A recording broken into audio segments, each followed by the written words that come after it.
Hello my fellow investors. In this video we'll continue the story behind DHC from when it started until the current position right now. So let's start here.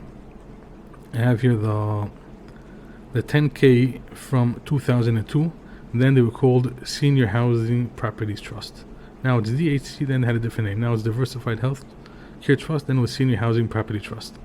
Now the company started off in 1998. So here we have the company. We are a real estate investment trust, or REIT, which was organized and under the laws of the state of Maryland in 1998 to continue this housing real estate investment business of HRPT Property Trust, our former parent. So that's how the company started in 1998. And we'll see that the company started off basically only in senior housing. So over here they have senior apartments. This is their business, independent living properties, and assisted living facilities. So basically, and nursing homes. So basically they have one kind of business, 4 different kinds of senior housing. Some are senior apartments, some are independent, some are assistants, some are nursing homes. But that was the business since 1998. Everything was the same thing until 2006. We'll jump now to the 10K. This is from 2006. So we'll see the same thing in their business profile. So the company has the same thing: senior apartments, independent living properties, and assisted living properties and nursing homes. They added on rehabilitation hospitals. Throughout the years, it seems that they didn't really get into this part of the business. But same thing more or less. In 2007, this is the 10K from 2007. That's when they first started the first difference. They added on another business. So over here also we have senior apartments, independent, assisted living properties and nursing homes, and they added on wellness centers. So they also started to get into the business of buying gyms and these kind of businesses, and never grew into anything significant. But so basically until 2006 everything is the same thing. 2007 they added on another small thing, and then the next change came in 2008. So here we have the 10K. This is 2008, and over here we see they got into another business, and this already became a significant difference. So over here we see they added on medical offices, clinics, and biotech laboratory buildings. So this they call MOBs, medical office buildings. So in 2008 they added on a new kind of real estate, and they continued on with this, and they grew it until 2022. This became a significant part of the business. And I want to get into another thing and about the management. I'm going back to the 2002 10K, and we can see here the management. And the reason I'm bringing this up is I hear there's a lot of buzz about this issue. And where is it here? Investment manager. So we see here, this is from 2002. Our day-to-day operations conducted by management and research, RMR. So since the company has started off, RMR was their manager. Until currently, nothing changed since the beginning till now. And the reason why I'm bringing this up, because I see a lot of people posting, and there's a big buzz about this whole issue, that RMR is the reason why DHC is in so much problems. And RMR did this bad, and they did that bad, and this is their fault, and they could have done this, they could have that. Maybe. I'm not condemning them, I'm not condoning them, I'm not saying they're doing a good job, I'm not saying they're doing a bad job. But one fact we can't ignore: from 1998 until the pandemic, RMR was managing DHC, and they were a profitable company from the beginning until the pandemic. So we can't just come and say when the pandemic started, everyone was having problems, and a company with senior housing in a pandemic for sure has tons of problems. To come and say that, to put all the blame on RMR, I think that's overstating it. I'm not saying everything RMR did was right. I'm not saying they could have done a better job. That's not what I'm coming to say. I'm just coming to say you can't forget the fact that for almost 20 years, RMR was managing the company and was a profitable company. So let's just get that into the right perspective. Okay, so let's jump to the next issue. As I brought up in the last video, and I'm going to bring up the numbers again. This is from my spreadsheet. I pointed out in the previous video on crunching the numbers a huge thing that really doesn't make sense. And that's the net margins, the percentage of the gross margin the company was earning. So this is DHC's number. Going back to 2002, 41% gross margin, 35%, 38, 35, 36, 45, 45, 36. The company was averaging between 35 to 40% gross margin. Beautiful. What changed in 2012? We see here in 2011, it really started to go down. This is the lowest number was since 2002, 36%. 2012, 22%, 20%, 18%, 8%, 19%, 18%. 2018, 25%, and then the pandemic, okay, that's something else. What happened in 2011, basically from 2012, that the gross margin was going down so much? And I did a lot of research on this. I wanted to figure this out. I hope I figured it out, and if I made a mistake, I'll be happy if anyone could write down a comment and tell me if I was wrong, or maybe there's a different explanation, or maybe there's something I'm missing. But this is a very important thing to understand. What happened in 2012? So, I'm going through a lot of 10Ks and looking for all different kinds of things to try to figure it out. And if we see that one thing for sure happened in 2011. So, this is the 10K from 2011. And what we see here is like this. So, up until 2011, they had here in the revenues in the income statement, the rental income. That's the only thing they had. Rental income, 297 million, 340 million, 422 million. In 2011, they added on residence fee. A new income, 27 million. And okay, that's one thing. And the big thing that makes a difference is the property operating expenses. So up until 2011, 14 million, 20 million. 2011, it jumps to 68 million. Now, you could say from 20 million to 70 million, okay, that's not such a big jump, 50 million. And their revenue went up from 340 million to 450 million. So you say, okay, a company went up 110 million in revenues, and the property expenses went up only 40 million. That's not a bad deal. Okay, maybe. But then we'll see how it continues on the next year. So this is the report from 2013. And here we can see very significant numbers. So property operating expenses. So over here we had 2011, that was the first jump, 65 million. 2012 already jumped 197 million, and in 2013 300 million almost. And you'll say, okay, 2011 had 440 million in revenue, 761 in 2013, not bad. But when we look at the operating income, that's a major difference, because in 2011 they were earning 223 million. And we go 2 years afterwards, in 2013, they only added on another 40 million in revenue, more or less. And when your total revenue is going up from 440 to 760, that's 220 million of more revenue, and your total operating income only went up at 20 million, and that's a significant, something is wrong. And the reason for that is the property operating expenses. In 2011, it was only 60 million. 2 years after that, it went up by $235 million. So we see here something happened in 2011 and especially in 2012. So what happened in 2011 and 2012? So here I'm going to bring you in what changed. So what we can see over here is the lease terms. This is what I want to show you.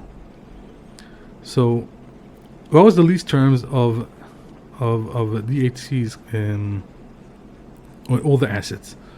So what we see over here, this is the 10K from 2011. So here it says our leases of senior living communities and wellness centers are so-called triple net leases, which generally require the tenants to pay rent, to pay all operating expenses of all properties.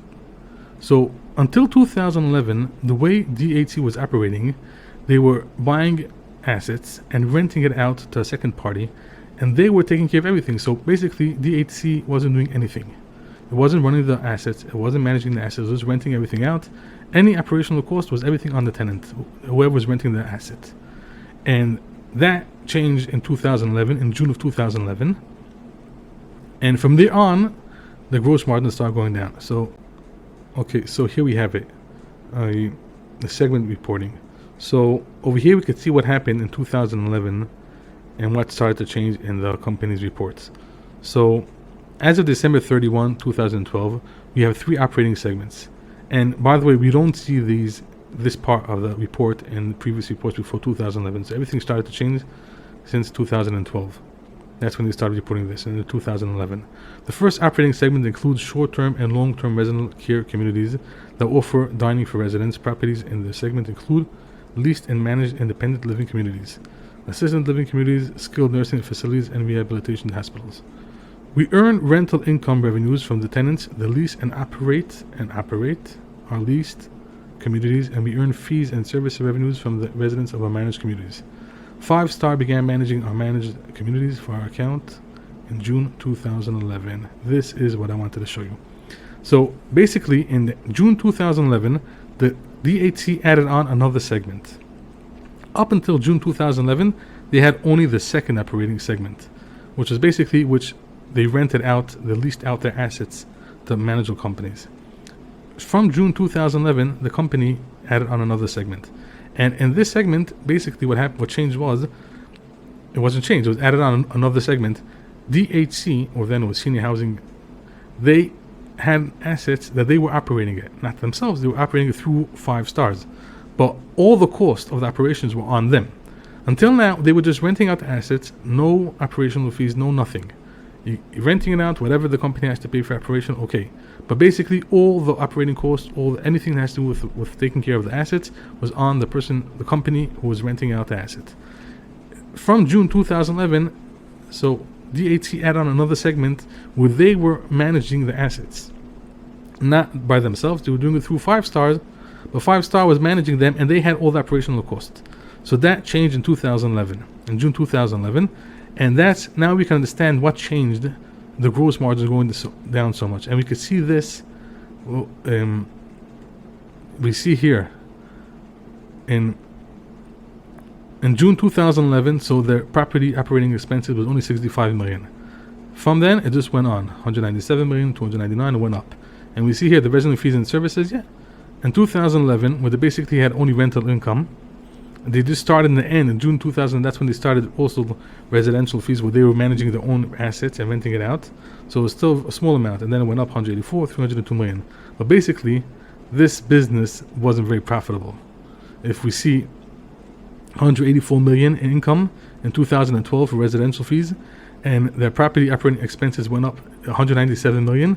So, and as we saw in 2010, their operating income, property operating expenses was 20 million, and in 2012 it was 197. So even if we deduct, let's say, 20 million that they had in 2010, so that means that property operating expenses from the residential fees was, let's say, 180 million. So basically, they didn't earn any money from this whole business. And over here also, residential fees 302 million, 300 million property operating expenses. So let's deduct the 20 million, let's say, that they had until now. Basically, they hardly were earning anything. So they were still earning a lot of money from the rental income, which was still a bigger part of the business, But now we can understand what happened, why the gross margin drastically went down. So in 2011, there were, in 2010, 34% gross margins, 36%. 2011, it started going down, because in the end of 2011, that's when they started getting into a new business. It already dropped down to 33%. 2012, it already went down to 22%, 20%, 80%, and so on. So basically, we could say, I don't know if it was a mistake. I don't know what the options were, what kind of assets they could have bought. I don't know what they could have done. But basically, we could say the first, let's say not smart decision was getting into a new kind of operating agreement with their assets. They could have just continued what they were doing, earning beautiful margins of 35 to 40%. They decided to do something new. I don't know why. Maybe they couldn't do what they were doing and continue to grow. I don't know. And that's the first, I wouldn't call it a downfall, but the first, but seems to be not a very smart decision. And the reason I'm pointing this out is because this becomes very, very significant in 2019. So I'm going here to the 10K from the last 10K from 2019. So over here, we can see the rental incomes 681, 700, 606. Even through the pandemic, it was pretty good. But the residential fees, we see 397, 416, 433. So until 2019, the residential fees, this part of the operating of the business was around $400 million. But let's see what happened afterwards. In 2020, it went up from 433 million to 1.2 billion. Now that tripled itself. And we can ask a very simple question: how could a company triple its income, its top line, and still lose money? That's very, very significant. A company is tripling its income and losing money. Over here in 2019, they lost 82 million. The next year, they lost 133 million. And in 2021, the only reason they earned 181, it's not true. They didn't earn that money. Actually, they lost money. I don't like this at all. They put inside the income statement the gain on sales of properties of 492 million. So they sold a company or asset for 492 million, and they put that in the income statement. That, I think, is not right, in my opinion. This should be in the balance sheet. I don't know where it's supposed to be. They didn't earn it. I don't know. Whatever. They put it here, and that's how from... Instead of losing $300 million or whatever it was supposed to be, I didn't make the whole calculation, so they got a gain of 181 million. Okay, so why am I bringing up this point of 2012 in June 2011? Why is it so critical? Because basically the same thing happened in 2019, but in a much more significant, in a bigger proportions, let's call it like that. In 2019, 5 Star, which was managing all of DHC's assets, they were in a ton of problems.